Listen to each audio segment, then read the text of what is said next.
Hello, do you know your 7 times table? If you don't, that's great, because we're going to teach you that today. So, this is your 7 times table, and I've drawn it out to save time. But the 7 times table, all that means is that we're counting up in 7s, in multiples of 7s.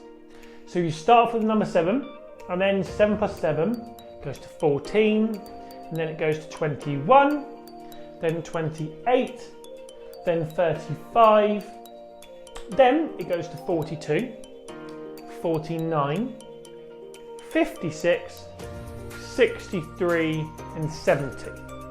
Now the best way to memorise your 7 times table, or any times table for that matter, okay, is to take away one of these answers at a time. So you could go through it like we just did then take away one, test yourself. See if you can remember the number that's missing. So it would go 7, 14, 21, 28. What's that missing number? Well done! It was 35. Then it goes 42, 49, 56, 63, 70. And then do the same. Rub another one out and keep going and keep going and keep going.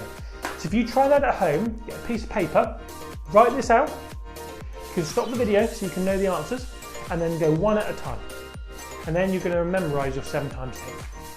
So use this information, play the next game, and we'll see you in the next one. Bye!